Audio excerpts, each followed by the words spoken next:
Warning, the views and beliefs in the following program does not reflect the views of Boom Broadcasting. It is the middle of the afternoon. This is the day cap. Viewer discretion is advised. Live from the MOWM studio, Boom Broadcasting presents The Nightcap.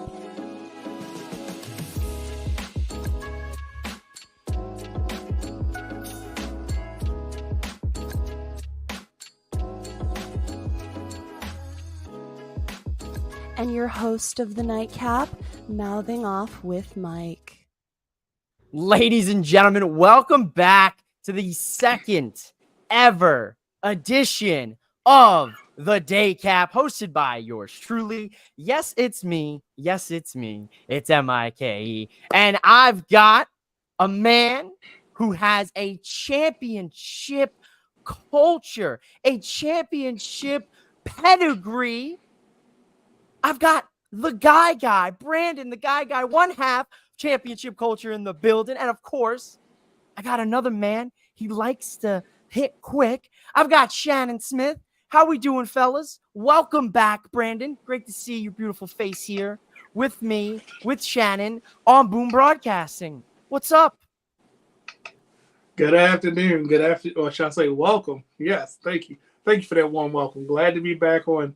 I got to remember it's the day cap. Because, I made an appearance on the nightcap, but now I'm here on the day cap. Thanks for having me, Brother Mike. Oh, dude, thanks for coming and hanging out with your middle of the afternoon here, your afternoon delight with mouthing off with Mike. Shannon, how we feeling today? My man got a fresh cut. He's looking for the freaks. You already know. What's going on, Mr. Quick Hits University, Professor Smith? Man, I'm doing great, man. I hated I didn't get to the first day cap that you had with All In. I hated that, but I had to make up for it and get on this one. Oh, it's quite all right. It's all right. We had a second chance. You're here. We made it. Fellas, we had a nice, 5-match premium live event, dare I say, a house show with extra production value here with a raucous crowd in Berlin, Germany. So kind of before we break down each match individually, I want to go to both of you, my lovely guests, and kind of ask, your total kind of picture here of Bash in Berlin. Let's start with the man making his grand return to the show. Let's start with Mr. Brandon, the guy. What are your kind of total encapsulation thoughts here of Bash in Berlin? Definitely gave me the glorified house show, but sending the crowd home happy in the best way. If I had to give it on like a scale of like 1 to 10, I'm going to give it like an 8.5 out of 10 because it was a lot of great moments on it. Not a lot of things I didn't like, but I've said it on the flagship show that I'm on the Wrestling Realm. These shows are not for us in the United States. We are spoiled. This was a show for them, and I'm glad they could have that moment. I'm glad they had it. So that's why I'm not angry with it. I'm just only going to give it an 8.5 because I still want to go back and watch either year Backlash before I watch this. And I'm going to leave it at that. But it's not a bad show.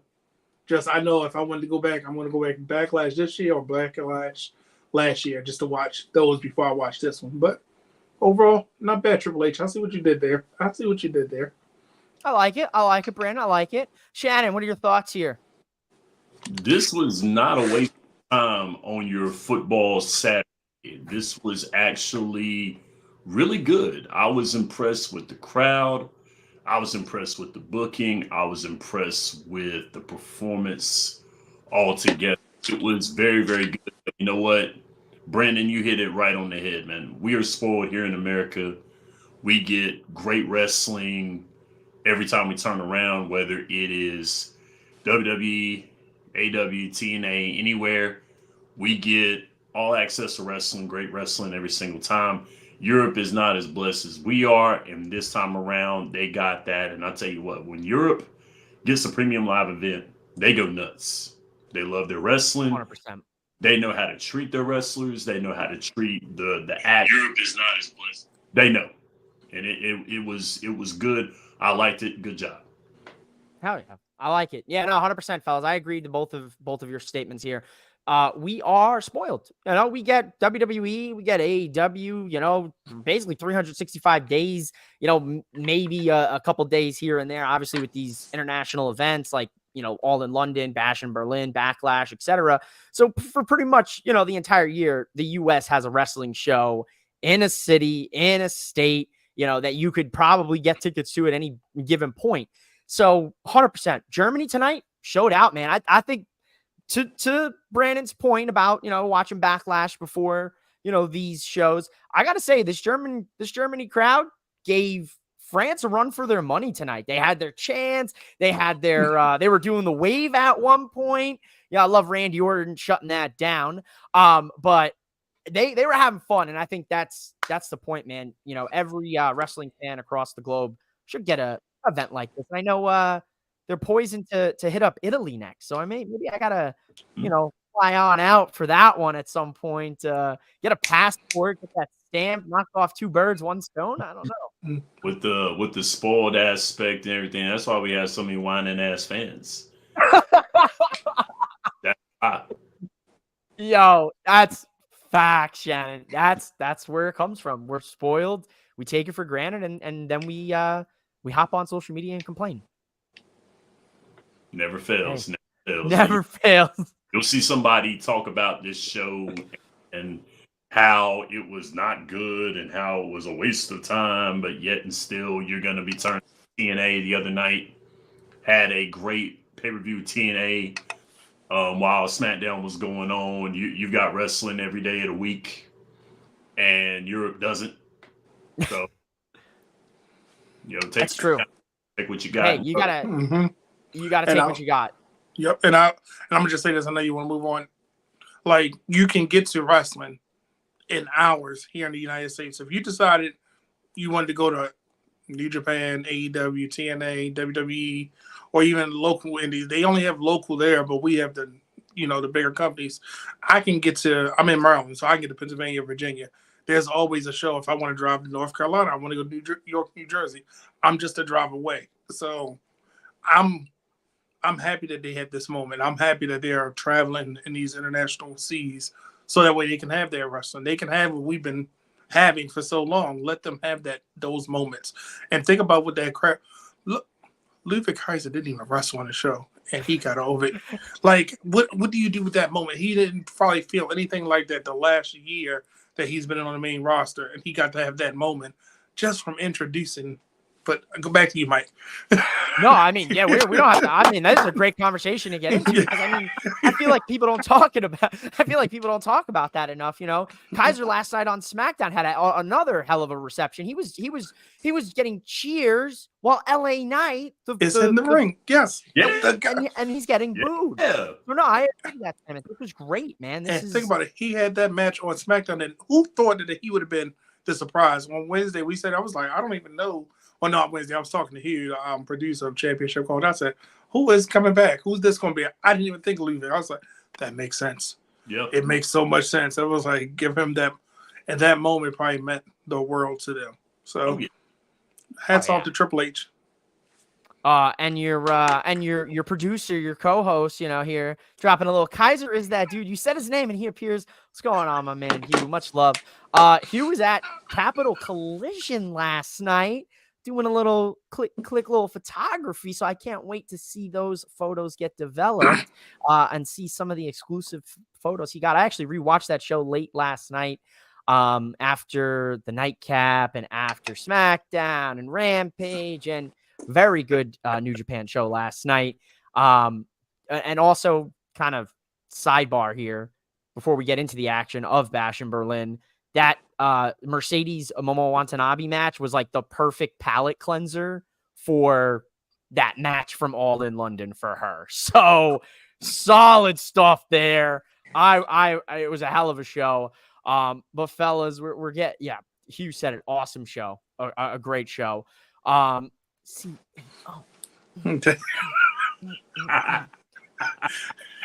I wonder if Hugh was sweating like Okada usually does when he's in the presence of the CEO, because I know I would be. He's sweating. Let's get into it, fellas. Let's start these matches. Let's start breaking things down. Let's start getting some opinions. Let's start getting some shenanigans in the house for the day cap. We got the WWE Undisputed Championship kicking off Bash in Berlin with the American Nightmare Cody Rhodes defending against the prize fighter, Kevin Owens. And this was a great match for me personally, and I know I get a lot of slack from the boys, Mr. President of the Cody Rhodes fan club. And so I wore the shirt today, gotta, stand on business. But let's go to these beautiful men here on the day cap. Let's go to the man who likes to hit quick here. What are your thoughts on KO and Cody Rhodes kicking off the show here? Very good idea to begin this match. Begin with this match. Good idea. I didn't think it would be main event status. I didn't think they would do that. Because it's basically two faces wrestling each other. I was waiting on the turn when they kept raising their hands again, raising them again, putting them down. I was like, he's gonna turn, and he didn't. So, very good storytelling in the match because it started out that KO was gonna try to take the high road, and then later on when the kayfabe knee injury came into a play. He started kicking Cody where the knee was, and there it was like, okay. But then it didn't happen. Then Cody ended up winning clean. Then, of course, we had that whole thing he's going to turn. He didn't. I don't know what they got cooking up with this. I think this might be a one-time only match because they did nuance saying that he's going to need help when he sees Solo Sikoa. So I take it that they're going to keep that going for a little bit leading into their match, which is more likely going to be a Bad Blood. So, yeah, okay. I liked it. It was very good to start off the match. Very good atmosphere. Everyone loves Cody Rhodes, good face. And, KO, they love KO as well, too. So good to start the event off with that match there. I like it. The guy, what's up? What are your thoughts? I know you alluded to this earlier when you hopped in the studio before backstage. He had a lot to say. He said about this. So let's hear it. Mouth off with us. Ironically that you would say that because I'm gonna say this, and it's crazy because Shannon, I gotta address one thing that you said. You still got that Vince McMahon booking stuck in your head like we all do because in a Vince McMahon era, that would have happened 746 times in the match. So I agree with you. I kept watching. I said, oh. And then when they went to commercial, I said, okay, he's not turning. Even when he was like having that moral struggle, I was like, this is Vince, get out of my head. I was like, come on, we got the Triple H dust now. Let's start with the Vince McMahon. Get that stench off of there. So that's the first thing. And then the second thing is, an unpopular opinion, and I might get slack for this, I did not like the match, but I enjoyed the story that they told.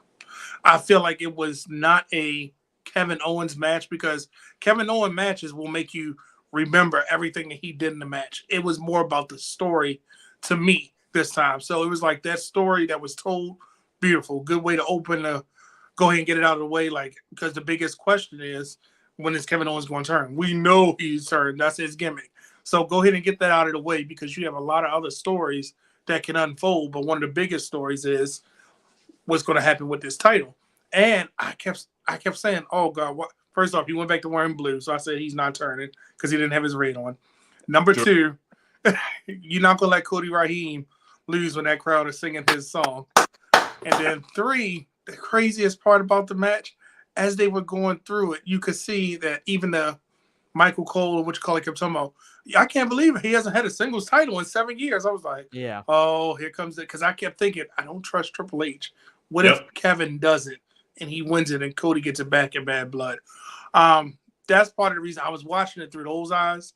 And they kept putting over the fact that Kevin Owens, he held the Universal title. Oh, he had a title shot 2 years ago. They kept, which I love about this Triple H era, they don't play us like we're stupid. They give us those facts. They give us those callbacks. They give us those moments that you're like, oh, I want to get behind to further this story. And that's exactly what it did. It furthered the story so much and not playing off of Cody being injured because I don't want to see an injured Cody Raheem. Just let him keep wrestling. Let him keep fighting people. And it was like, okay, good match. Good way to get the show going, get the crowd going. Now let's get to the meat and potatoes of why we're here because we got some grudge matches we got to get through. That was just a shoehorn so they can have the whoa moment because they need that over there. But now we got to get into the nitty gritty of the pay-per-view. I mean, I'm sorry, the premium live event. I like it, man. Ooh, he came in ready today. He came in hot. He came in like a wrecking ball here today, spitting facts, coming up with cited sources. He's got everything MLA formatted, ready to go, rock solid. Now that's not fair because you've been on Championship Culture. You know how I'll be prepared for this. I almost had a whole rundown, but I didn't have enough time to have it, and I was going to send it to you and say, "Is this what you want, Mike?" So no, I didn't. And then I don't have Hugh here to give me some cues, so we gonna just keep rolling. Oh no. That's what I like. That's what this show's supposed to be about, baby. Brandon understands what we want here, what I want. But no, I like the match. I enjoy the story. I think they're, like Brandon said, the callbacks of Kevin Owens, 7 years. It really makes you wonder, right? Are they going to start kind of getting Kevin Owens back in a position where he's a world champion contender, right? He was tonight, but it was odd to see KO not have that killer instinct because from all of our years of experience with Kevin Owens, he's never hesitated with anything. This is a new Kevin Owens. He hesitated on the apron powerbomb, which I thought was going to be the case in point. I didn't think they were going to tease it in the match. I figured he would hit it after the match, and there goes Cody for a couple weeks just so they can kind of build up some of the bloodline stuff without having him take a back seat to it. But they decided no, and he doesn't go after the knee, so I like what Brandon says. The story maybe outshined the match. Now I do think they did a very good job in waking that crowd up and getting them invested for the next 4 matches. So I do agree with that. I don't like star ratings. I'm very anti-star ratings, as everyone knows. Thank you. I'm so glad you said that. I like to parody it a little bit. You guys know me well enough now. Usually I go with the Italian hands out of Italian hands, or because we're in Berlin. And the only things I can really think about, with Germany, I guess, as an ignorant American, is pretzels, beer, and Wiener Schnitzel. So we're going to give it a rankings here on pretzels. How many pretzels out of 5 pretzels would you give the opener of Kevin Owens and Cody Rhodes? Let's go. Oh, I don't want to get canceled. Canceled? No. So if we using this, and I don't like ranking system because that's in the eyes of the beholder, right? Sure. But if I had to say how many pretzels that I enjoy while I watch this match, I'm gonna say about 5 pretzels out of 5. Okay. Great way to open the show. The right match to open the show and the right story that was told. I like it. Shannon, where you at? How many pretzels? Man, I'm glad you said it too, Mike, because Dave Meltzer is the guy that got me burnt out on star ratings because that man is so biased. He hates WWE. It's not funny. He hates them. It is what it is. But I got to go with the 5 pretzels as well, too, because it was a smart move to start out this match here with these two. I feel like, once again, we had grudge matches going on, and it was a face versus face match. Cody Rhodes, his popularity is what's going to get everybody invested in this whole show. So it was a smart move. So, yeah, great job. I like it. I'll give it 5 pretzels out of 5 pretzels. I agree with both of these guys. Great opener. Hugh said MLA format. Listen, you're lucky I didn't hit you with a little APA format. I know I used to hate when they would bust out the APA on me. And I'm not talking about JBL and Ron Simmons either. We got another championship match to take a look at here. This time with the WWE Women's Tag Team Championship. The unholy union of Alba Fire and Isla Dawn defended unsuccessfully today against Jade Cargill and Bianca Belair, the EST here. I was nailing the predictions up to this point. So Jade, Bianca back on top of the women's tag team division. What are our thoughts? Let's start off with Mr. Championship Culture. I said it on the flagship show on Wednesday. This was going to be to get the belts on Bianca and Jade because September 13th, which is a great day, by the way, SmackDown goes to USA. So you got to have your flagship players on the flagship show holding some titles so they can travel. You got us, the NXT moving to Netflix. I'm sorry, moving to the CW. And you got Raw moving to Netflix. You need those women with that star power. And the Witches they are great wrestlers. You know, I like Kylie Ray. I'm a Kylie Ray fan. So I know that they can go in the ring. You know, they suffer from not having good competition, or I'm saying not being utilized on TV. But the star power has to be with the two women that have it, so that way you can send them on those media scrums. You can send them on those different things, talk about everything happening, and now they can float between all three shows. Imagine that they are one of the main events or one of the matches on NXT when it's in Chicago. What if they are on there when they're on Illinois? You know, it's just print the money. You can put new shirts with them on there, everything. So it was the right move, and I said it back when they had the title match. Because of the tragedy that happened with Alba Darn, I knew they were going to give her the belt because it made sense. And look where they were.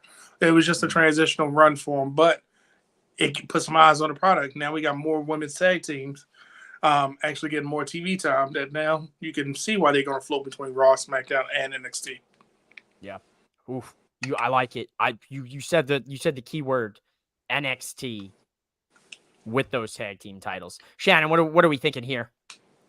I didn't think about going to CW. I didn't think about that. I didn't think about the transition of networks. And it makes a lot of sense to put the title on Bianca and Jade. It was the best move to do it. I liked it. The match was very, very good on top of that too. And that just shows you. Yeah, I know that you were talking about this, Mike. You were talking about how the tag team wrestling has not been so great across the board. But the fact that the women's tag teams are getting it right, the men's tag teams have got to look at the women's tag teams and really take some notes, because the women's tag teams are really, really good. They're doing great. If they would have kept the titles on the former champs, I still think it would have been fine. But you need Jade and you need Bianca more to pilot the company, especially going into doing the transition to networks. I do like that idea. It was a good idea, but all in all, tip your hat to the former champs. They did a wonderful job. These women are going to do very, very great things, especially with NXT getting into. It doesn't work. It was the best move. It was good. And I like that NXT is being put into it, because NXT has been killing it lately. If you've not been watching NXT, you are robbing yourself of good wrestling. If you're not watching NXT, I implore you, please wake up. Please, I beg of you, wake up for NXT. We got some comments rolling in here. Chano, what's up? Four sides of the ring representation here. Look at my guys. What a guy. Why is September 13th a great date? Hugh asks. September 13th, you know, a little Friday the 13th, little mischief. You get into some shenanigans. Maybe you get a tattoo or something. I don't know. It might be a celebration of somebody's birth. That's all I'm gonna say. I'm gonna say what I was saying. You know, September 13th is a good day. I got it on the calendar. You know, every belt has a story. Every Brandon has a story. There's a story that takes place on September 13th. A couple years, you know. Every once in a while, you know, one way to celebrate it. Little celebration. The men aren't even defending. Chano agrees with you, Shannon. Yeah, the men aren't even defending. When did JD McFunko pop head and Finn Balor defend the titles the last time? Because I don't remember the last time we defended him. So that was it. And I like Finn. Oh, poor Finn. I love Finn. Oh, poor Finn. Brandon and me have bonded over our love of Finn Balor. But man, the women's tag team division has been good. I've enjoyed it. I mean, it's something that we've been saying for how many years since they've introduced those titles. Like, take them seriously. Like, come on. Like, you have the women. You have, we had some issues with injuries, and I think Booking Like a Mark made this point a few shows back where they said, like, do you think that the faction creation for the women, having 2 or 3 to 4 women in a faction at a time, is to kind of ensure that, we don't have that situation where the women's tag titles were vacated, like umpteenth times in a row. Right? That makes that sense. Was light bulb, that was it, light bulb for me too when they said that to me. I was like, oh, that makes a lot of sense. Just put an extra on there just in case. Yes. No, yeah, 100%. And the crazy is that the fact that Jade and Bianca are now 2-time tag team champions, and they're adding those accomplishments to their resumes. There's been, arguments made about, like, let's get them to split. Not yet. We cannot. No. They have not gotten to a point where it would be a heartbreaking split. We need them to really get more chemistry together before we even consider them to go Splitsville and go singles. Because see, Mike, you're doing that Vince McMahon stuff. What? All teams don't have to split and have a rivalry. Every team don't need bad blood to split. Listen, Vince McMahon, stop it. It's okay. Relax. Okay, it's okay. It's okay for you to have. We can have nice things, and then they can go their separate ways. It's okay. It's fine. They don't have to hate each other and have a blood feud and a Hell in a Cell match, their first match, because they all of a sudden don't like each other because we were such good friends. We were the best of friends. Stop it. No, it's not even about that. Like these are the two biggest women superstars in the world. What's so bad? Inevitably they have to cross paths. But what's so bad about it is there are people that's putting the time limit on this tag team, and we all know it. I mean, and that's the bad part. We know it. It may not be doing it, but it's us doing it. There's gonna be posts about it real soon since they won the championship. And if they would have lost, it'd been the same thing said. They're gonna be split. When is this going to be? Why are they not fighting here? Oh, they about to turn them. They about to turn. Right. Jade's going to turn on Bianca. Now, don't get me wrong. We got to understand, Bianca is on vacation right now. Yes. For what? 2 to 3 years, she was the it for WWE. She was holding it. She was Raheem is doing right now. But she did it for the whole company. She did it for Raw, SmackDown. You couldn't do anything without seeing her. So this is a vacation for her. That, you know what, I'm gonna go do this match. I'm gonna make sure Jay get comfortable in the ring. I'm gonna take 75% of the match, put her in there for what she needs to be. Give her a little bit more and more every time. Give us the belts. We already look like $1 million. We're gonna go if we here together or we not here together. Guess what? And I think Naomi gonna get that women's title, the women's speed title. So you give all three of them with a belt. Think about that photo. That is right. Yo, I'm so happy you said that because I predicted that just a week ago when they announced it. I said Naomi's the speed champion. Easy money. Mm-hmm. Easy money. Yeah. Anybody putting a tie? Easy. Smart. Chano said he feels like this was a missed opportunity for the stud line to have the straps. Listen. The stud line, if you want to enforce that they are badasses and they're this intimidating group, yeah, I could see that argument. Like why they should have went after Alba and Isla first, and then Bianca and Jade picked the titles up off them. There's ways you could have went with that. I feel like Chano also hot. We're hitting him with some hot takes here today. He's firing them off. He dislikes them having the straps because they're going to get a match on a 5-match PLE, and it's super obvious they're going to retain. I mean, we thought it was super obvious they were going to retain in Clash. They didn't. Yeah. So it almost becomes a margarita match. Or mid-card title. Oh, my goodness. Chano, as you know, Chano is Four Sides of the Ring's one of resident haters. He studies at Hater University, not Quick Hits University, with Professor Smith over here Wednesdays on Boom Broadcasting. I like the match. I like the results. Not really. I'm intrigued to see what happens next. We have a lot of women's tag teams. And to the case in point, speaking of straps, get the straps, ladies and gentlemen, because we got a strap match with CM Punk and Drew McIntyre. They got to touch 4 corners of the ring here, or 4 sides of the ring.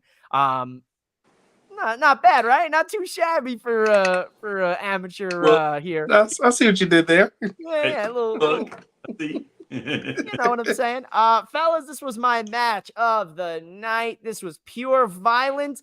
And hell, CM Punk even bled a little bit here. Let's go to the guy. Let's see what he's got to say about this strap match. Well, he has the third. is in the comments. He's probably gonna say CM Punk is my favorite wrestler. I don't like CM Punk except for when he's in a strap match. That's it, and that's all. That's all. I mean, great story, great, kept me on the edge. And I kept saying they're gonna do the Eddie Guerrero and JBL finish. I know, and then they started trying to do it. I was like, see, I knew, and then he stopped. So I will have to say it was definitely good. I loved the finish when he kept hitting them with go to sleep, and then kept hitting then he picked him up, hit him again, hit him, and I was like, that was actually cool. It kind of felt like he was really putting a nail in the coffin for them to have another match. And we know they're going to fight till 2027. Let's call it what it is. And I'm okay. I'm okay with these stipulations because it's working for their characters and it's keeping them away from the world titles. It's good, Seth is not there to be the extra mix, and it was a good match because I think CM Punk, and I hate how they said at the beginning. See, I told you, I hate at the beginning how they said Drew McIntyre is 0-2 in matches in this country. It was so bad. I said, why would they put that on the screen? And they he's lost both his matches over there. And I was like, that's so bad that they put that there. And then they said CM Punk has never lost a strap match. I was like, yep. And they was like, yep. He said, I was like, okay, yeah, CM Punk's definitely gonna win, but I enjoy the way that he won, and he took some bump. Now, stop it, because if he get injured, we don't want another injured Punk. But he did take some bumps. He took some bumps, and I was impressed because Drew and him figured out how to make it work. So, good match. All right. I like it. Shannon, what's up? What's up with it? I want them to keep going as well too, because this is Brett and HBK and 97 been saying that the whole time. That's what it's been. And if you don't like this rivalry, I don't care. I want it to keep going because this is reminiscent to what I grew up with and how well they're doing this. When Punk went for the fourth GTS, I thought that Drew was going to counter it. I thought he was going to do it. I was like, Punk's going to do it, and then Drew's going to counter it. Here we are. And McIntyre is going to come back into the match. It's going to keep going. But the fact that he hit that nail in the coffin and got the bracelet, that was big in the match. But I'm going to tell you what, there were some big-time haters talking about he's 0-2 in strap matches. I'm like, you ain't got to put that man out there like that. Why you do it like that? I laughed at that too right there. I said, why you got to put that man out there like that? Who? Okay, so Drew had 2 strap matches coming into this match at the time. Yep. I know the second one was against Karrion Kross. I was reminded of that by Booking Like a Mark. Who was the first one against? Do we remember? No. I thought. Wait a minute. He was 0-2 a show in Europe, but his first strap match was that when he was the chosen one. I might have to look it up. It had to be something that we don't even remember. Look it up, please. Yeah, look it up for the people here. While you're looking it up, I totally forgot. We're already off the script here. As you know, my brain goes about 100 different directions, as you couldn't tell by last night's nightcap if you tuned in. I forgot to ask the fellows what their pretzel rankings were for Jade and Bianca versus the Unholy Union. So Shannon, how many pretzels out of 5? I'm gonna go with 4. I'm gonna go with 4 out of 5. All right, I like it.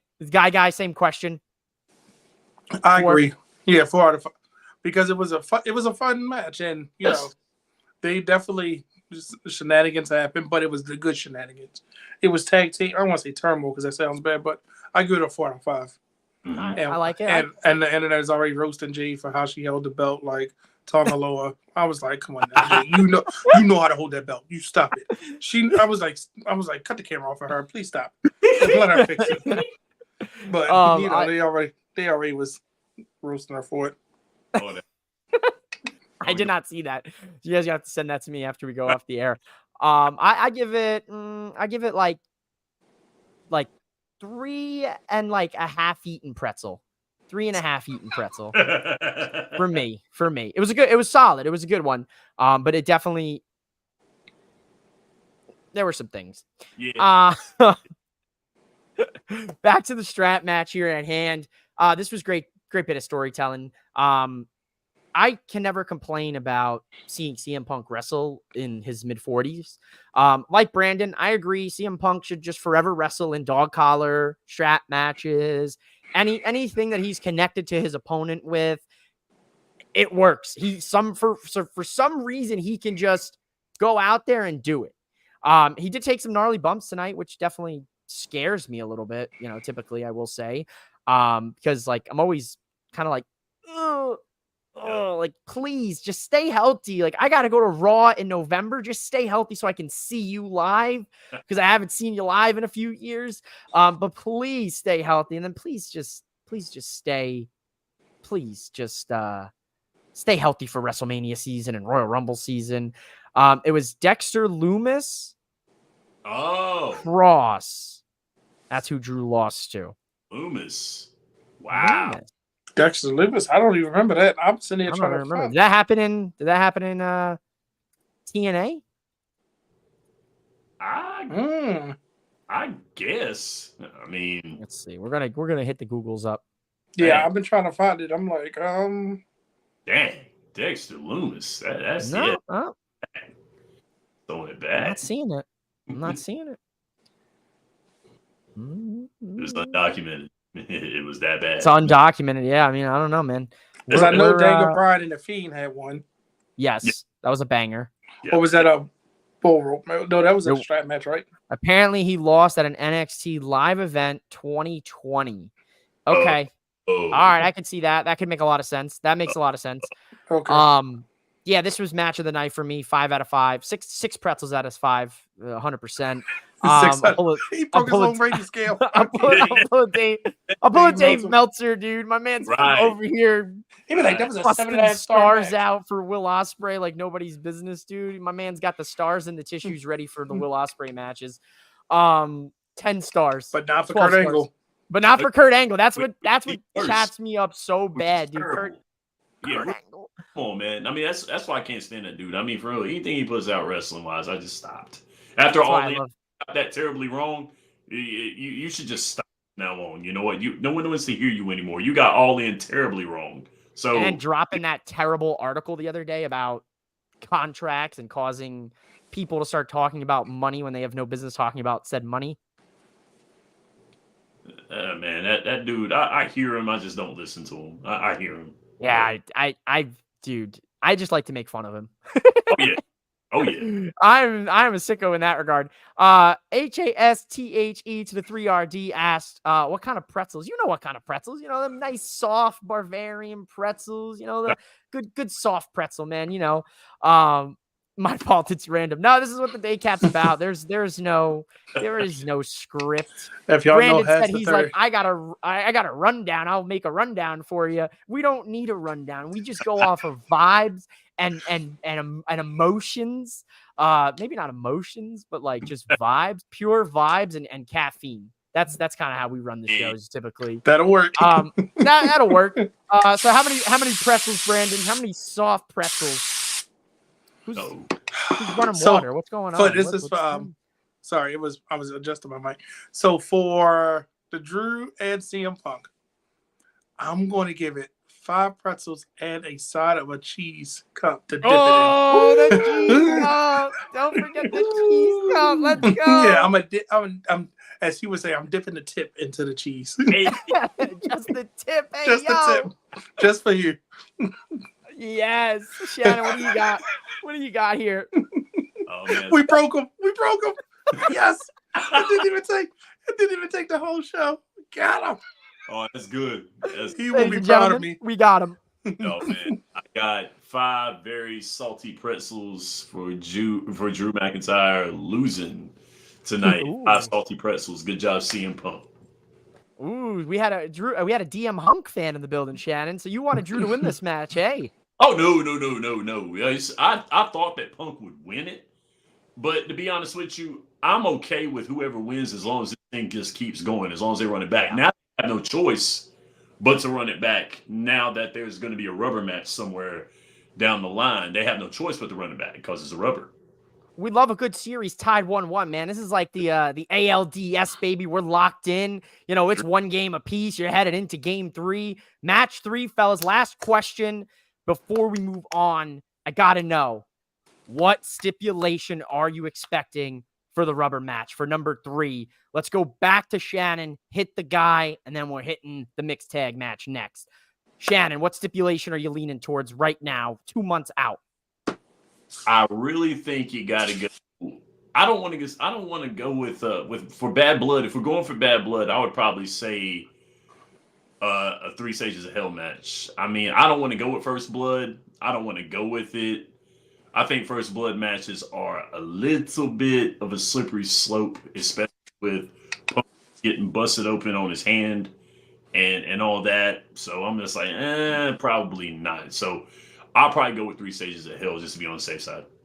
I like it. 3 stages of hell. All right. Guy, what do you got, Brandon? See, I was agreeing with you, but a part of me wants to see Drew go into an Iron Man match. Yeah. Part of me wants to see, because I've never seen that, and Drew probably had him in his career, but I just want to see, because I feel like that would get the pinfalls up, and it'll be like 3-3, and the last 30 seconds will be can CM Punk pull it off? What can they do? And I'm just saying, an Iron Man match. It doesn't even have to be at a pay-per-view. That could be on SmackDown. I'm sorry, on Raw. It could be on Raw. That could be the last 60 minutes of Raw. I mean, True. But I do like the 3 stages, because the 3 stages give you that either there's going to be a clean sweep or the 1-1, and who's going to come down to it. But I feel like that's the end of their feud. That's how when it comes to, you know what, we can't take this anymore. I'm taking you all away. I feel like that's got to be the end before they move away from each other and move on to something else. Let me erase that. Last man standing. We'll go last man standing. Yes. Okay, that is the next match. Yeah. I'm agree with you too. I'm gonna erase what I said. Last man standing. Yes. I'm not because he's got to put him down. He's got to put him down, right? Wow. So I lean towards the first blood, but wow. Go ahead, Brandon. I didn't mean to. You're good. Because I get the Kane versus Jericho vibes when Jericho had to bury Kane to keep him down. I feel like that's the only way that CM Punk would keep Drew down, is to bury him within some stuff, and then that way they keep feuding, because it's got to keep going. It does. It's gotta keep going. Book it like a mark. There they are. The guy is right. Let's do an Iron Man match. Just make sure there are falls in the first hour. Oh yeah, there was a whole conversation last night about the Iron Man match with Brett and Sean, and no falls and everything. Mike Davis was turned around last night because of booking like a mark. He asked for a fight. Listen, he'll watch this after he watches Bash in Berlin, and he'll be like, "I hate Mike." But, that's typical. That's usual. Listen, I like the Iron Man match. I like the last man standing match. After tonight, I don't know if Punk bladed or not, or if that was an intentional bleeding that he had with the eyebrow. I don't think you can do a first blood, because Punk might just bleed. He literally might just bleed. So bad first blood, bad blood out. I'm torn. I like the Iron Man match. We saw one last night at TNA. They're really good for feuds like this. They're very good for feuds like this.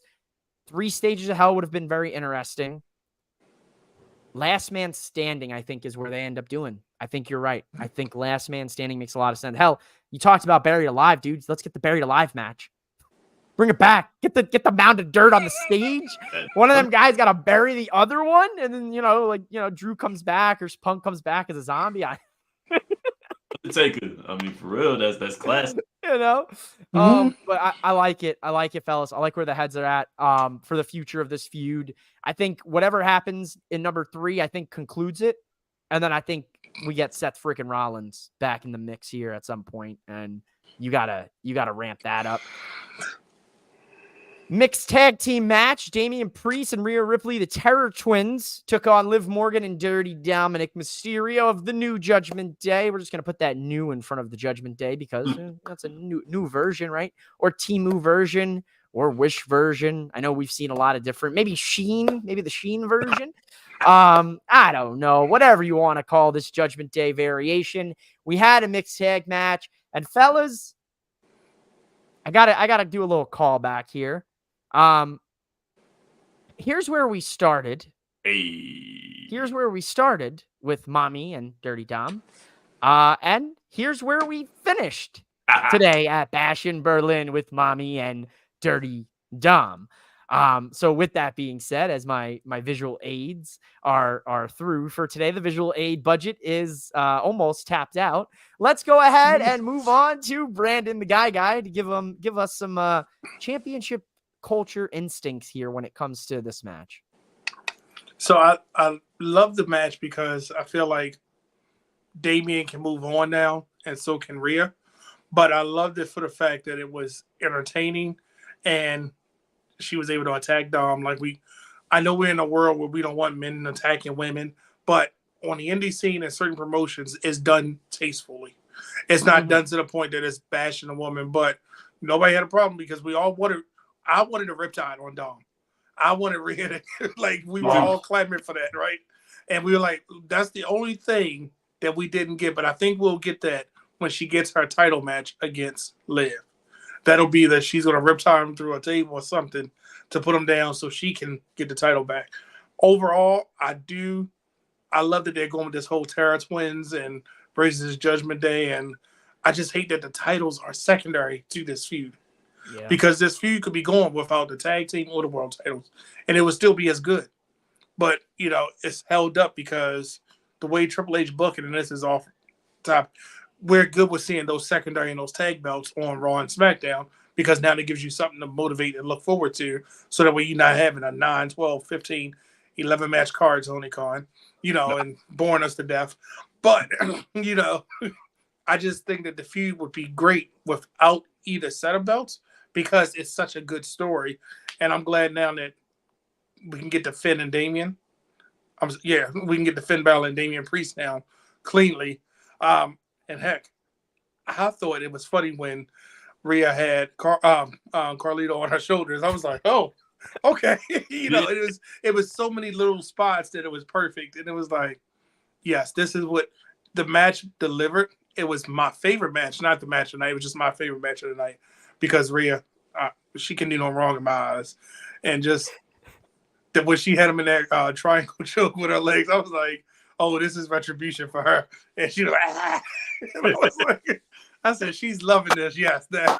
And I hate the fact that he had that shirt on with them two. I said, he knows how to get heat, and he is going to be the heel of all heels because of stories like this. So overall, I'm going to give this one 5, not salty pretzels, 5 plain pretzels with extra butter, cheese dip, and a keg of beer on the side. Oh, shit. And a beer stein on the side, too. A pint. That's what it's called. A pint of beer. Yeah, a pint. Woo. And you know what? And I ordered a Wiener Schnitzel at the same time. Yep. So all of that. He's got money. So that's why I said it was definitely my favorite match of the night. So, and I think it was I know you would get to. I think it was in the right place too, because it kept us excited after the Drew and match, because it was like this match didn't have a bathroom break. It felt like each one kept progressing and progressing and progressing. And I was happy that they won because I had to send him home on. He's Super Saiyan heel. It's a great He turned point. heel and he was already heel. How did he go more heel? I still don't understand No that. one in the history has ever turned heel as a heel. Mm-hmm. Dirty Dom. he definitely has done it. And he's just going to keep doing it. He's like, oh, I'm on level 4. You wait. I ain't even finished yet. This isn't even his final form. Nope. Yeah, it's the war. Wait till he turn on Liv. Yeah. So He's going to break her heart, and that's going to set her down the real rabbit hole. Oh, Lord. Anyway, you ready for that? Then you get the enemies to lovers arc with Liv and Rhea. Woo! For the tag team titles. On the Raw Netflix. Shout out Raw Netflix. Shannon, what do you got here for this Terror Twins New Judgment Day matchup, my man? What's your quick hit? I haven't asked you yet. What's the quick hit? Y'all over here trying to get this man killed right here, man. I don't need to say anything after this, man. You gonna have both his girlfriends after him and junk. I'm like, dang, I ain't gotta say nothing. But this, so to be honest with you, this match was really, really good. The way that they culminated everything from getting Judgment Day involved to Dom, of course, hitting like level 4 heel my man dressed as Psychosis and Rick Rude effect of the picture as well too. I'm just like, he went Rick Rude as well too on that as well. Having old girl right in his crotch area. I'm like, man, okay, well, all right, we're doing this today, so we're choosing violence. But and she came out to their music. I said, "Oh, she's official." Okay. Official, yeah. Mm-hmm. Oh, it's done. I'm like, man, what more can you add to this? So much stuff was added to it, which made it awesome as well too. The back and forth action was really good. With at first they didn't want to get in the ring with him, and all the antics and the silliness in the match, but it wasn't like dumb silliness. It was tasteful silliness, and it was a part of the story as well too. Then the end, where they hit the double Razor's Edge, and Michael Cole didn't talk about Razor Ramon at all, so that was a good thing. So I liked it. I was very happy for this match. Rhea getting her retribution, getting her Dom getting his just desserts. It was great. Loved it. I like it. What's the rating? Oh yeah, I forgot. And the ranking. So I'm gonna go ahead and give it 5. Give it 5 salty pretzels with the pizza sauce on the side. Okay.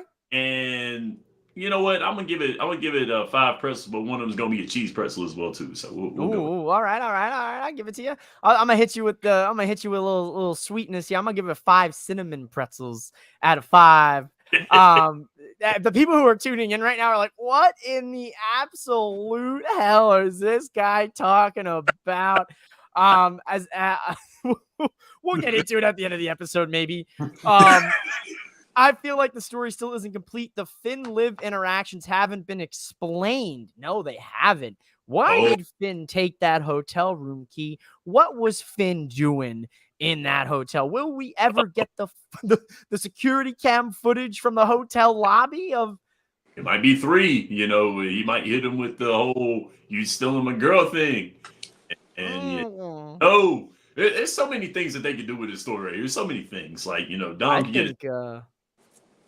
Finn could have something to do with Liv, and Liv might turn on Dom. I mean, what's gonna happen? I mean, I don't know.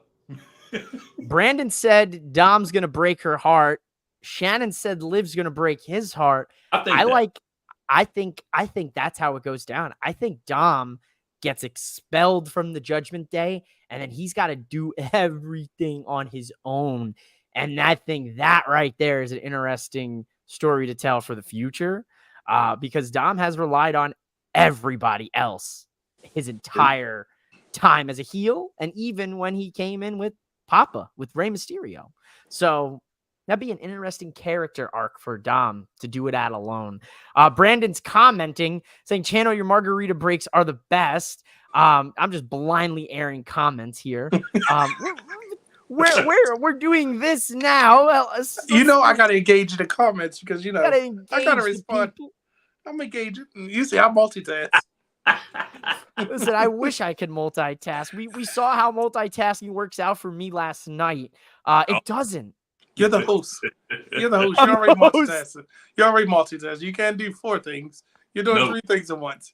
Listen, right. If I had 8 arms, I think I'd be good. If I had all those arms, maybe if I had a twin, then we could talk some business. They could host. I could produce. Where's the vice president of Cody Rhodes fan club? Where's she at? The vice president. Where is she? Is she home? She just got home from work. She's okay. Hanging. She's hanging. All right. Tell the vice president I say hello. I'm sure she's to help you out. It's always better when she's around. Right. Hey, you're not wrong. We made it to the main event, ladies and gentlemen. Somehow, some way, we were able to power through and get here. And we got the world heavyweight champion, the ring.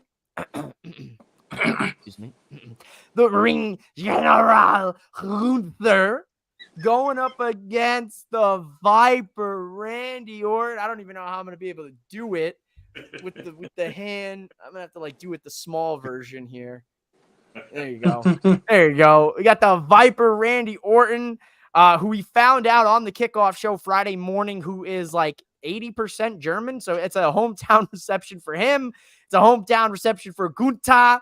What a hell of a match. The only thing I could say about this was old school professional wrestling.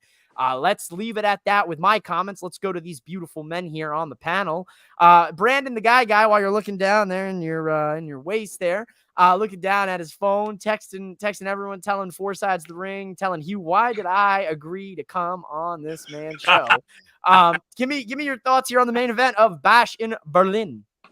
So first thing, before we even get to the main event, we got to look at everything else that surrounded it. I don't know if you picked up on when the show was over and they cut to Big E and he made that comment. You know, it was told for on that this type of wrestling wasn't good. But look at it now. I said, oh, they really are throwing shots. That's one. Two, that match was a testament to Randy Orton doing the job and doing the job well. The only thing I personally didn't like was the finish. And I know people, nitpicking and everything like that. Because he's a 14-time world champion, you put him to sleep. I would have much rather, because he took the pin in King of the Ring, I would have much rather it been the actual pin. And that way, decisive that he won home crowd. Because Randy, even though he lost, he's still Randy Orton. He's still a former 14-time world champion, former Grand Slam, former Triple Crown, former everything. You know what I mean? Like, when he's ready to hang him up, automatic Hall of Famer. He doesn't lose anything by losing. So with that, I know I sound like an oxymoron that him being passed out versus him being pinned. I enjoyed the match because it was a callback to how good Gunther is. And what I was looking up, because I couldn't remember the exact time frame, how many days he was. I just hope that we don't have these reigns like we had before, because 666 days and what was it, 800 and something for 43, if I remember correctly, at the top of the that's why I was trying to look up his UK title reign, because that's going to be dangerous. That's going to be close to like Roman Reigns level of title reign if Gunther holds it for that long. And he's now in that prominent spot that, does he hold it that long or does he get multiple title reigns? Because this right here solidified my first challenger. I won. Who's next? Who dares come in the ring now? Because there's no, who do you put with him now? Because a part of me was watching it, waiting for the John Cena music to hit. Part of me was watching it, waiting for somebody's music to hit. Yet he had that interview with him. That moment was great for him. Even when they had the introductions, I was like, where did the lyric come from? That was a nice little thing. Everything was to make this important. You know what I mean? So I loved it. I just didn't like that he had to make him fall asleep. So, you know what I mean? Because he's our champion and he's our Randy Orton. You know what I mean? So, but I'm just wondering, but Triple H booked so well, we might not even see Gunther on Monday. We might not see him for 2 weeks. Think about it. He books that way that you were like, oh, I didn't even miss the champion because there's so much other stuff going on Raw. But I'll give you my rating after I hear what you guys have to say. All right. I like it. Let the people anticipate a little bit. My man, Shannon, what do we got here? What do we got on this one? I really am liking what Brandon is saying. Who do you put Gunther with? I really think you might want to run this one back here with the way that it was, because he didn't get the clean pin. You want the clean pin if you're the champion. You don't want what happened with the sleeper and him going out like that. You don't want that as the champ. You want a 1, 2, 3, and there you have it. But though, once again, Randy Orton, even if he loses, he wins, because the man has done so much for the company. He's been a mainstay guy. He is incredible. I love some Randy Orton. I love seeing Randy Orton in the ring, how he's evolved from the Legend Killer to the Apex Predator. It's just a testament to how well he is. Family's been in the business. But yeah, him losing to Gunther made a lot of sense. Yes, of course, the title reign, the UK champion, been the UK champion for a long time. Gunther's a sentimental wrestler to me, and I don't know if the press is watching, but when I made my first couple of Drop the Mic appearances, we were talking about Gunther's Intercontinental Championship title run, and it was 36 years that the Honky Tonk Man had the longest tenure for the Intercontinental Championship. And we were looking for Gunther to break, but unfortunately, unfortunately, Prez had his health problems, and we didn't get to celebrate it when it happened. But when he got back doing his show, we were able to celebrate it. We were a little late, but we were able to celebrate it as well too, because we wanted that to be done. We were looking for Gunther to do it, with Gunther's legacy. And I was wrong on the SummerSlam nightcap. There was 5 wrestlers that have held the Intercontinental Championship for a continuous reign of more than 1 year. It was Pedro Morales, Don Miracle, the Macho Man Randy Savage, Honky Tonk Man, and of course we all know who number 5 is. Of course, Gunther. But of those 5 guys, only those guys became World Heavyweight Champions. Pedro Morales was the WWF champion, and Macho Man Randy Savage, of course, and the third one, we all know who the third one is, Gunther. So once again, Gunther's padding his stats. He's showing why he's a mainstay. He's being a big-time champion. They put him with Randy Orton, and Randy Orton did the job very well, like Brandon said, and he's making Gunther more of a monster heel than what we've seen. Great job. 100%, man. 100%. I love it. My man came with the facts, came with the stats, came with the hits. That's why you watch. He sounds like he knows some about championships there, huh? He does know something about championships. He knows something about championships. Okay, I'm sorry. One minute. I got a little excited. I'm not collecting. He knows a little bit about championships. I mean, I haven't collected them just yet. But the wall. I might get my own wall sometime. I just might. That's good. And I will say this: it's crazy because when they first announced Bash in Berlin, I think the whole internet wrestling community, which I hate that term, said, "Oh, we want Ilanov versus Gunther for the Intercontinental title." That's a Vince McMahon booking. Ironically, I'm wearing my Ilanov shirt, and Mike knows I'm an Ilanov guy. We shared a moment. To not have him on this show just makes me more excited for next year's show. Yeah. If next year that's the main event, that's going to be insane. Imagine Gunther comes back because I'm pretty sure they're going to do it again next year. Or they might take a break or whatever the next Clash in the Castle somewhere. The next show that's close over there, they're going to probably make that the match because I think that they're saving that for a reason. I don't think Ilanov is the one next. I don't know who, and I know we shouldn't be saying this because I feel like an oxymoron. Oh, who's next for Gunther? But after that match with Randy Orton, who do you put with him? Because Randy was a surprise that you're like, oh, I want to see this. Yep, I do. Yeah. Absolutely. Randy Gunther for me, yeah, another great match. Perfect main event. Crowd loved it. Loved the fact that, you're giving Gunther the heel, the dominant champion, the comeback in his country too, right? You expect to see that from Randy in this match.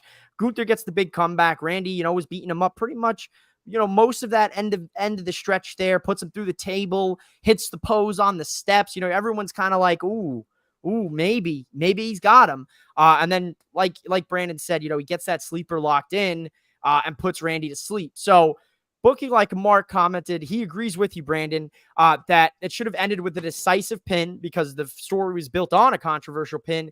And he also feels that the same ref should have been reffing this match to keep continuity. It's the small details that I appreciate that Booking Like a Mark kind of books because I'm a big details guy. And this was, like I said, old school professional wrestling. Brandon said Big E made that kind of, jab about, oh, they said wrestling like this couldn't work. And it worked. The crowd was chanting, "This is awesome." And they had done 3 headlocks and 2 lockups at that point with maybe a wrist hold thrown in the mix. And the crowd was chanting, "This is awesome." That's just a testament to what we talked about earlier in the show of those European crowds not taking it for granted. And I agree, Brandon. I don't know if Berlin is on the calendar for next year. I know we talked a little bit about that. Italy was announced that they're probably getting a premium live event. I wouldn't be surprised. We see the incident in Italy or something. I don't know what they're going to name it, right? I can't think of anything off the top of my head for an I except incident to go with Italy. But anyway. They could just bring back Insurrection. Wasn't that what the name of Insurrection in Italy. There it is. Insurrection in Italy. There it is. In Italy. I was just saying that was the name. That was the name of the pay-per-view, wasn't it? Insurrection. Yeah. I remember that the Bash in Berlin trend because I know they're going to do something. I can't say it. He said it on me. Oh man, God dang it, Mike. too much. Welcome back, Brandon. It's been a while since you've had to deal with my ass. So hey, how you doing, fellas? Brandon, you keep asking this question, and you kind of jumped my segment, but I want to get the ratings before we go to my next segment. Shannon, what is your rating on this match? Let's finish strong. I'm gonna surprise y'all and say that 5 plain pretzels, a pint of beer, and a bowl of goulash. Oh shit, the bowl of goulash. Bowl of goulash. I know. Aside fact for me, I actually dated a girl in my 20s, and she was Swiss German, and I had goulash for the first time. I heard the name and said, "I do not want this. It sounds terrible," but it was delicious. What is goulash? Oh, it's kind of like chicken and dumpling. Oh, you're not Southern. Never mind. You know what chicken dumplings is? I know what chicken and dumplings are. What the fuck? Man, you're not Southern. You don't know. You're not Southern. You don't know shit about the South. I mean, for real, we got you out on the West Coast, of course, you being up north, and we got towards that northeast part of the region in America, and then there's me, big old country boy, not North Carolina, North Carolina. So I was a little worried. You're like, what's chicken and dumplings, man? Trust me, you wouldn't like that don't have a Bojangles. So. Exactly. Listen, I'm getting one. It has been announced that we are getting one in the desert at some point. So I will be going there. We're also getting a Buc-ee's too. So I'm thriving. Yeah, we're getting a Buc-ee's too. We're getting a Buc-ee's in North Carolina too as well. We're getting a Buc-ee's soon. we've look at Brandon. Look at Brandon. I'm not. We're not done. We're not done yet. No. Meanwhile, all we getting in Baltimore is banging fish and chicken. It's another version of hip hop chicken. Say Old Bay seasoning, just Old Bay seasoning. Everything Old Bay, baby. I'm gonna sing you some Old Bay. It's gonna change. I love Old Bay. Oh, you okay? Talking about? I know. I'm from the East Coast. I was gonna say I may be in the desert now, but like I'm still an East Coaster in my heart. Okay, you had Old Bay. Okay, we can still be friends. All right. Old Bay's what's up though, for real. Yes. Old Bay, what's up?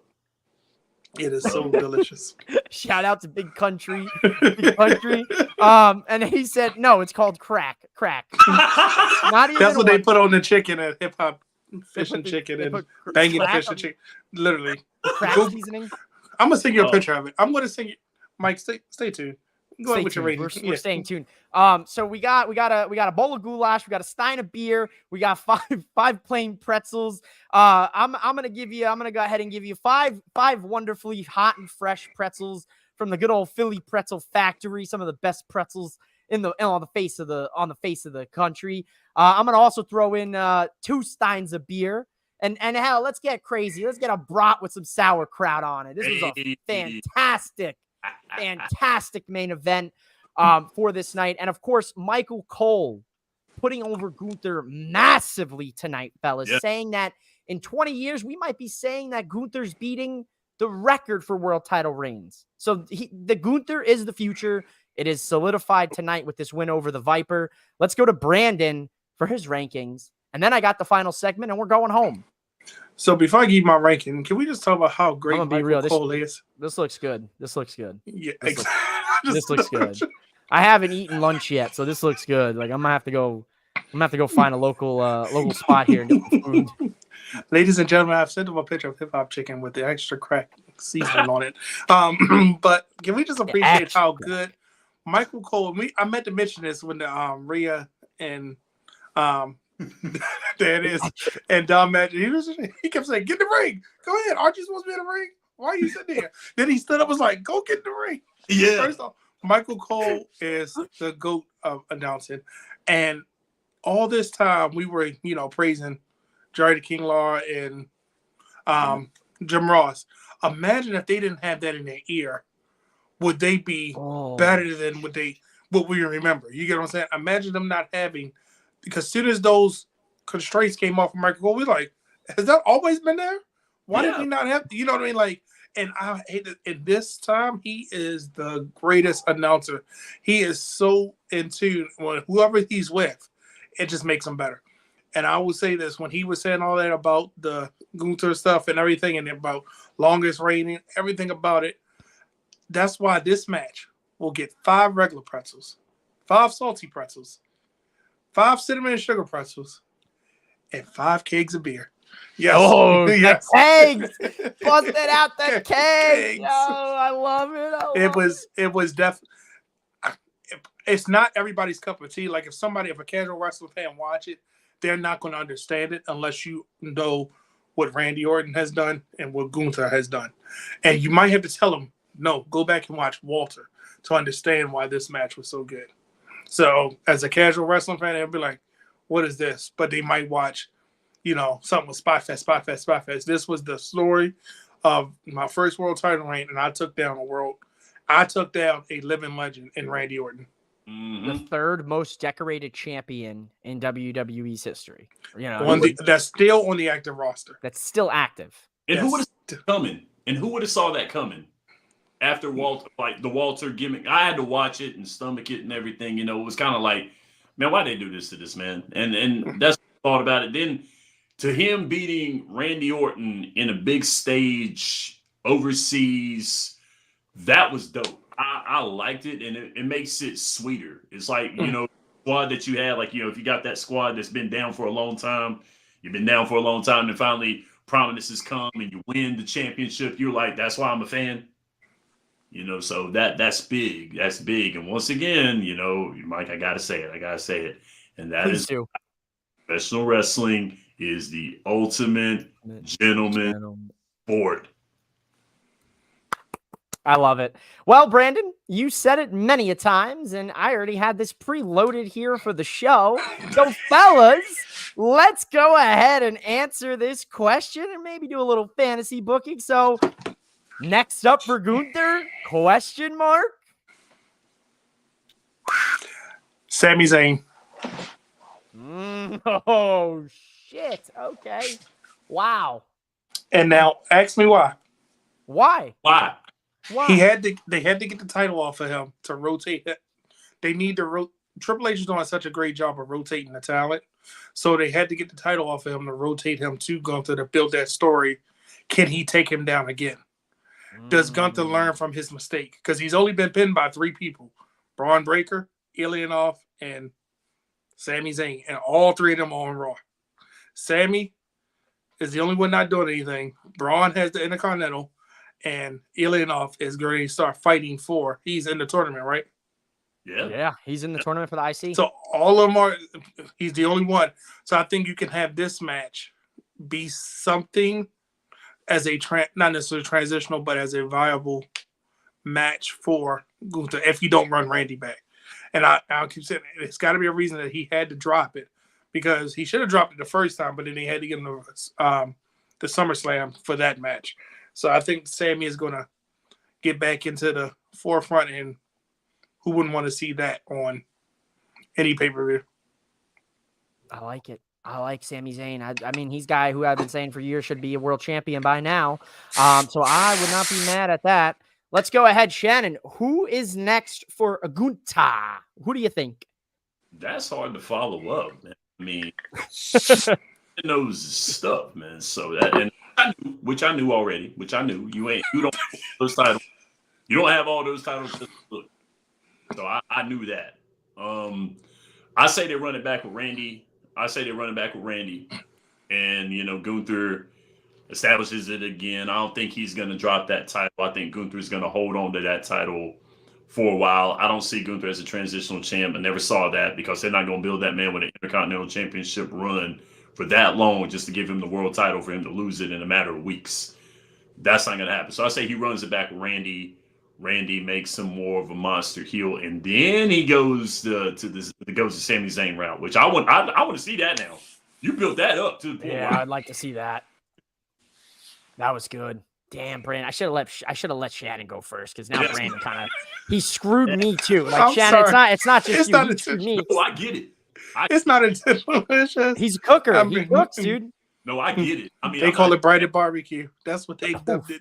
We're eating some slow smoked Brandon barbecue here today on the Daycap because he just threw the ultimate gauntlet down. Sami Zayn, Gunther, can he do it again? Can he beat the Ring General again? And he's got to go through think about it. He got to go through Levi Kaiser. He got to go through Sheamus. And he's going to get to because I think they're going to try to because Sheamus and Pete Dunne are doing something now to distract them, because you still got to. Let me rewind why I'm saying this. Gunther has challengers because Triple H is going to not necessarily relive, but he know that they can still go. It's a reason we're seeing Pete Dunne. He's building him back up for a reason. Remember, Pete Dunne never got his match back. He lost the title to Gunther. Ilyanov had to fight him twice to pin him. And that's what I'm saying. I think that he's trying to remember. Sheamus lost that Intercontinental title. He was trying to get that Intercontinental title from him. He couldn't, but Sheamus could put on another banger. It's some people there, but I think you got to cycle through them in different stories so that way we can get to them, because if we don't, what happens to him? Because Pete Dunne is doing double duty. NXT and Raw.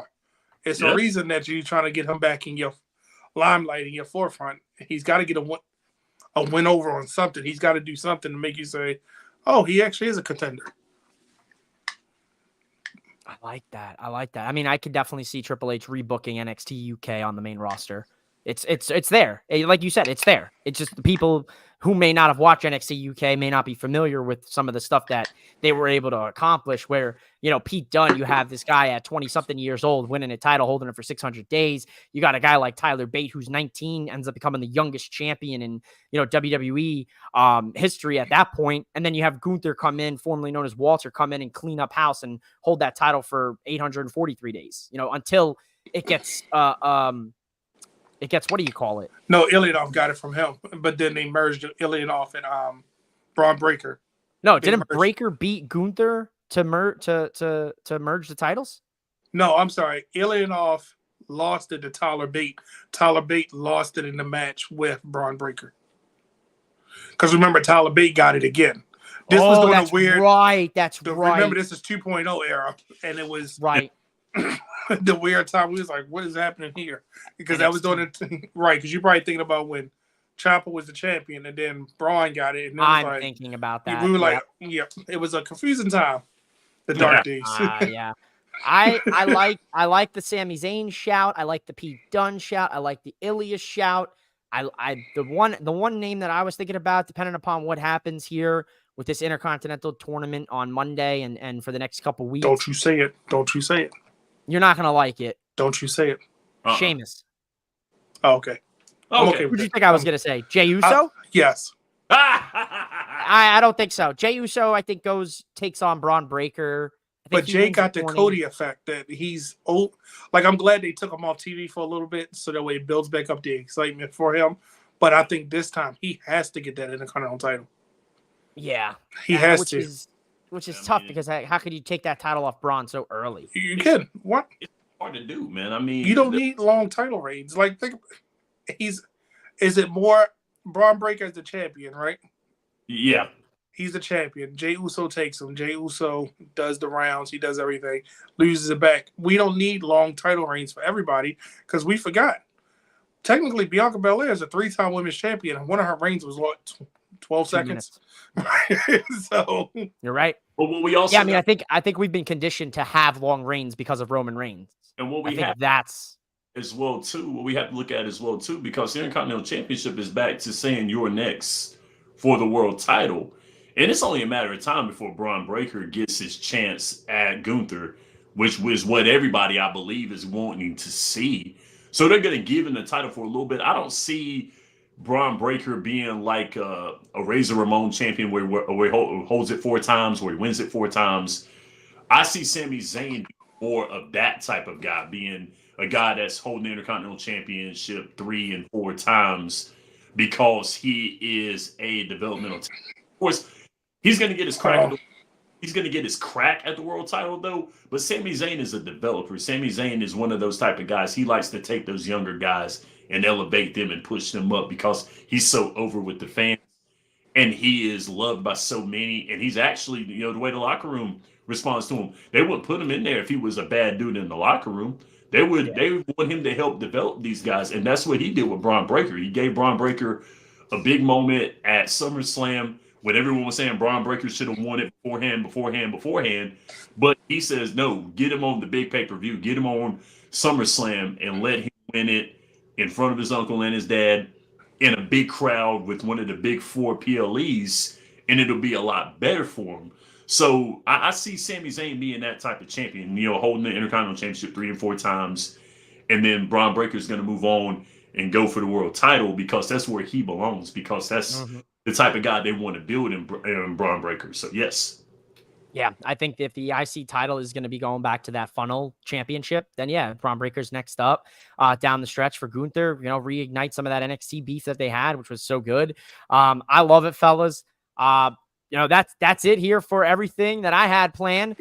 So go ahead, tell the people what you guys got going on at Championship Culture. I know season 2 just wrapped up, but I know the flagship show Wrestling Realm is still cooking. But when can we expect Championship Culture back? Can I ask that question? You don't have to spoil no secrets. You don't have to do anything that you don't want to do here on the Daycap. But tell the people where to find you guys, what you got cooking down the pipeline, and then when the next time we're gonna hang out and do this again. Well, I'll tell you what about this. Check out the flagship show, The Wrestling Realm, now every Wednesday at 10:30 p.m. Go over to youtube.com/The Wrestling Realm. But when you do that, go to the playlist of Championship Culture where you can find all of Season 1, a bonus episode, and Season 2. But as far as Season 3, when I say Season 3, I don't even want to say coming soon. You know how you go into somebody's house, you park, you walking up to the steps. Season 3 is coming to the point that it's knocking on the door. And that's all I'm going to say about that. It's knocking on the door. And when I say knocking, it will be here before you know it. If you tune into our Instagram, Championship Culture _ starting September 1st, and you'll start to get some breadcrumbs and some little nuances to know when the countdown is happening for Season 3 of Championship Culture. You know why, Mike? Do you know why? Why? Why? Because every belt has a story. The vibes. Yeah, I love that. I eat that right up. Every belt has a story. This is the Championship Culture. Every belt has a story. And Mike, you up here until you were on there twice, right? I was on there twice. Twice. I was on there for the Big Gold versus the World conversation, and then I think we chopped it up about some mid-card titles. So yeah, definitely a good time had by all. And I will say this: if you wonder why I'm so passionate about the Intercontinental title, go back and watch the show titled, it runs through the bloodline. That's all I'm going to say. There's a whole show about how that Intercontinental title runs through the bloodline. And I think it's Jay's time. But everybody has a story.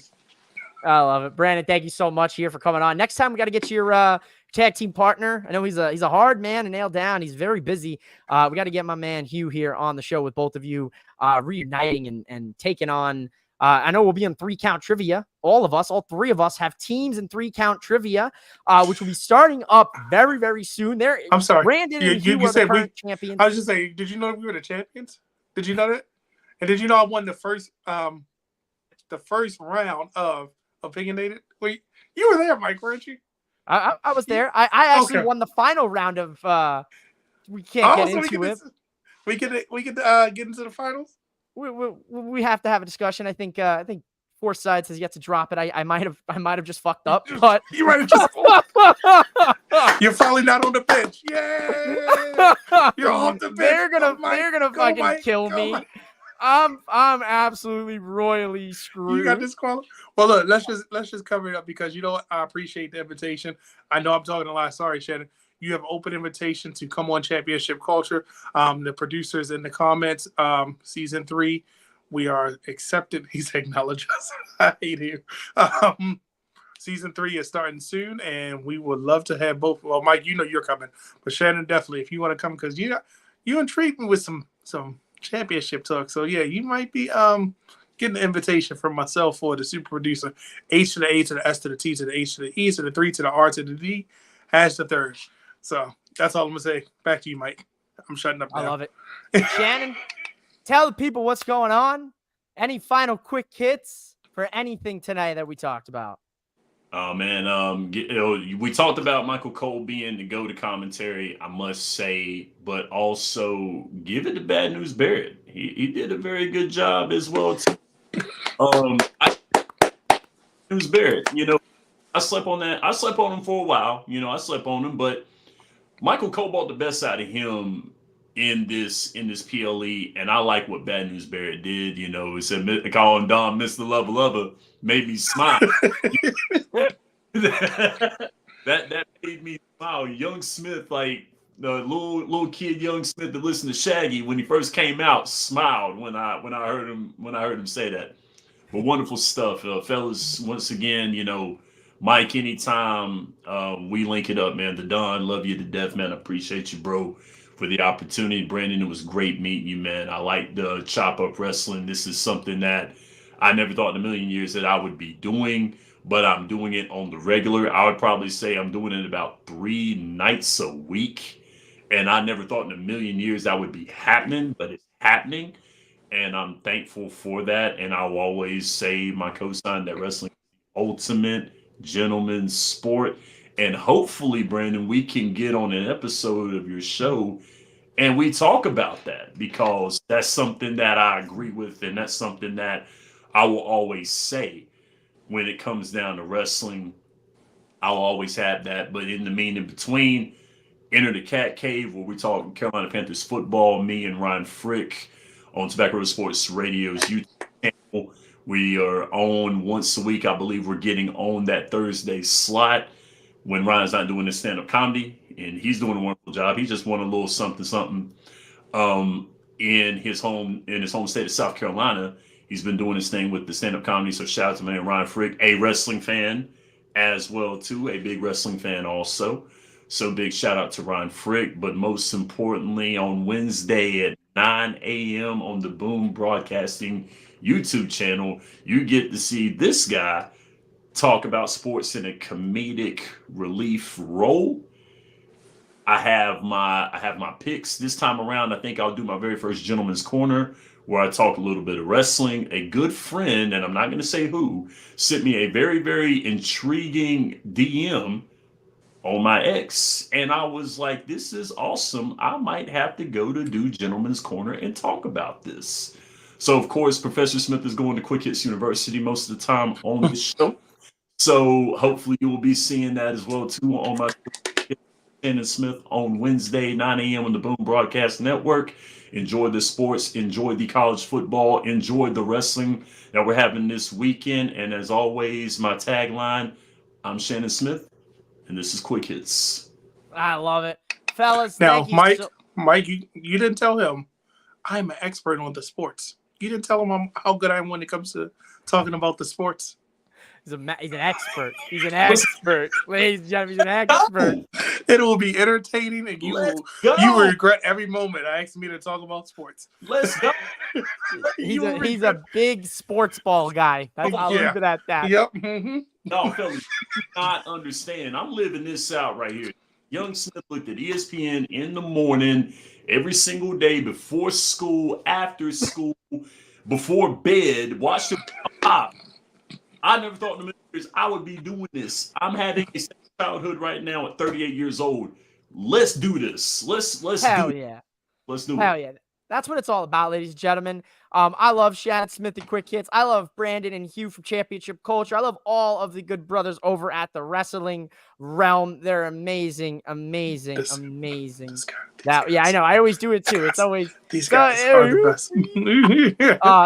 there's a lot of love, man. Usually you don't see this kind of love in the middle of the day. But we got a lot of love showing up here on the Daycap with these amazing gentlemen. So make sure you go follow them, subscribe, keep tabs on everything.